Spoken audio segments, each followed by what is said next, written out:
The Alberta government has tabled a bill that would allow for surgeons to charge patients for privately delivered procedures while keeping a foot in the public system billing taxpayers.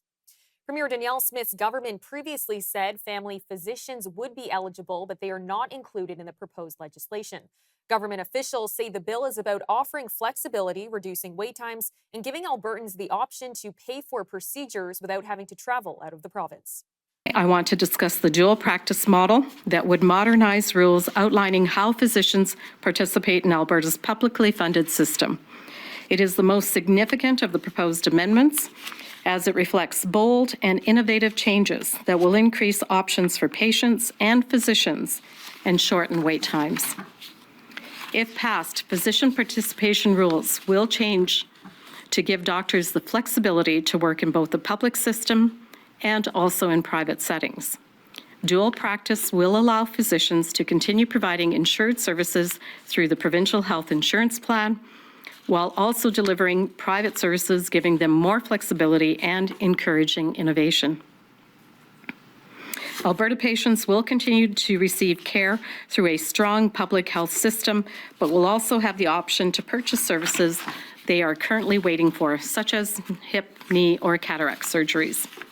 If passed, this dual practice model will include clear safeguards and be closely monitored to protect our public health care system.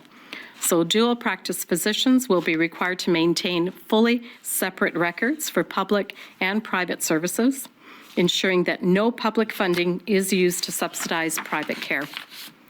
Other safeguards could include requiring surgeons to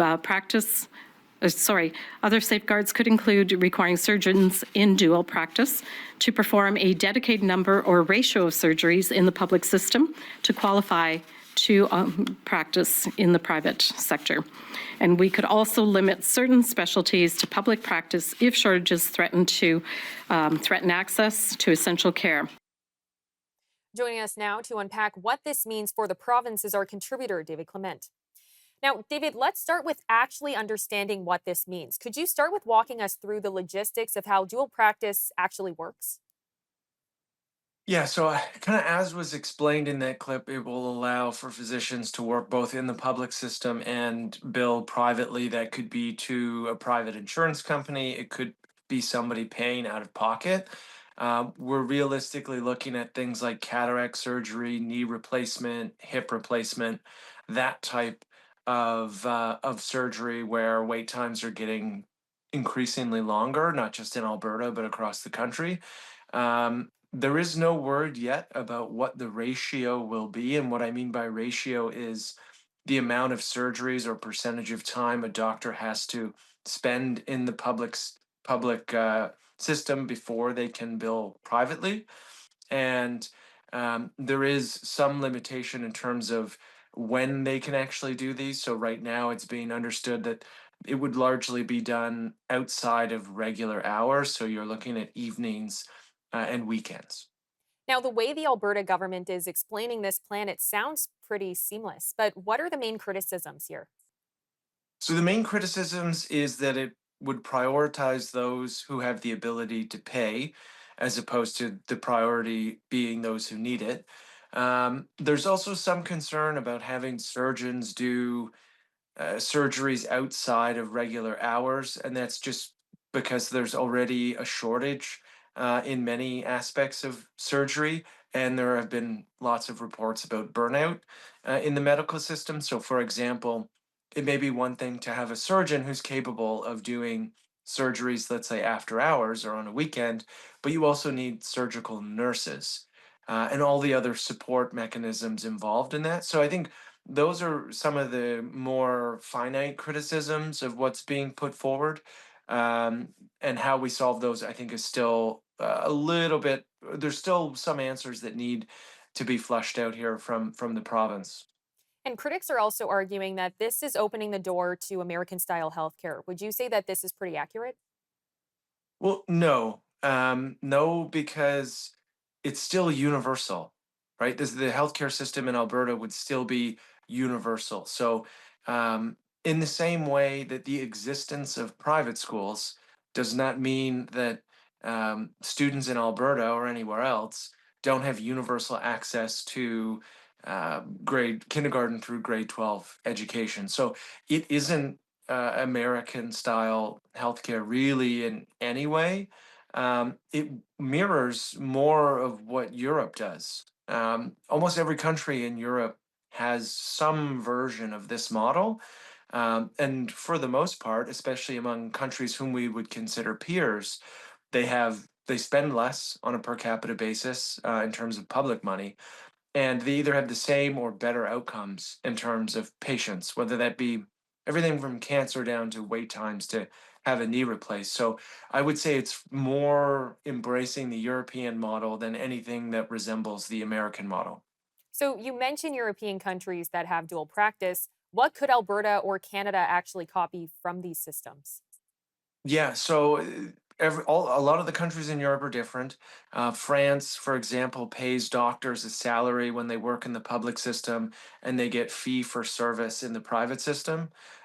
In Spain, I believe that only doctors who work exclusively in the public system are eligible for promotion.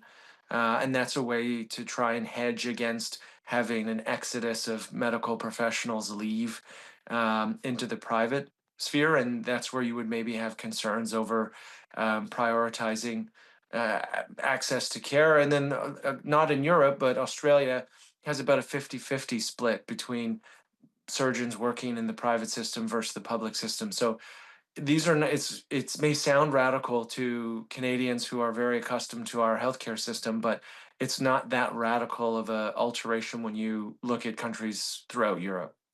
And would adapting to these types of systems change Albertan or Canadian healthcare from priority of need to ability to pay? Like, could it create some sort of a slippery slope? Well, no. Because that already exists. It already exists because Canadians can travel abroad for healthcare to deal with these wait times, and in many senses they do. I think the latest figures are around 400,000 Canadians leave the country for healthcare, and so the question is, would it be better if they were able to spend that money in Canada? I would argue that yeah, that would probably be a far more desired outcome rather than having somebody go south of the border to the United States to pay for something like a knee replacement. If they have the means to pay and they want to do it, they could do it in Alberta, and that money stays in the economy and helps keep nurses employed and helps keep doctors in the province, which is, of course, a brain drain problem we have in the medical system, especially when you get into specialists like ear, nose, and throat and things like that. So I don't think so, mostly because that already exists. And we also have to look at the bigger picture here in terms of what the consequences of wait times are, right? So it's about 6.5 months in Alberta to get a new knee, to get a knee replacement. So if you're an oil and gas worker in Alberta, you're not working, well, you need a new knee. You're going on unemployment insurance. So that's going to cost taxpayers, if it's 6.5 months, 50% of cases exceed 6.5 months. You're going to be on EI for 6.5 months. That's around $19,000 in EI payments. Well, the going rate for a knee replacement surgery privately is around exactly that much, around 18 or $19,000. And so if that person were to elect to pay out of pocket, they've one drastically decreased the tax burden because they're not drawing on EI, they're getting back to work sooner. They're recovering quicker, they're getting back to work quicker. So the cost benefit there is relatively clear. And that's before you factor in what does life look like for someone who's waiting 6 months to have a knee replaced? How many months of painkillers does that involve? What are the mental health implications of having your salary drop drastically from whatever it was to whatever you get in EI? Are you taking on debt to get yourself through because you can't work and EI maybe doesn't cover your bills? And so once you factor all of that in, I think the benefits far outweigh whatever the negatives are. And yes, there are hurdles to get through, but there are examples from Europe. Some of them may not work in Canada, some of them may. But there's definitely a roadmap here outside of the binary that we always see, which is like, Canada or the United States. There is a third path, and it's most of Europe. Now, if Alberta does in fact go this route, what could this mean for the healthcare system in other provinces? I mean, will it help with the Yeah. doctor shortage issue? You could see a drain from other provinces if this works and is successful, and surgeons see that they can operate and practice in Alberta while making extra money on the side. You could see doctors move from provinces like Ontario to Alberta, unless those provinces reform themselves, and so it could create a drain, or it could put additional pressure on other provinces to get their act in order. Well, David, thank you so much for the time. We appreciate it. Thank you.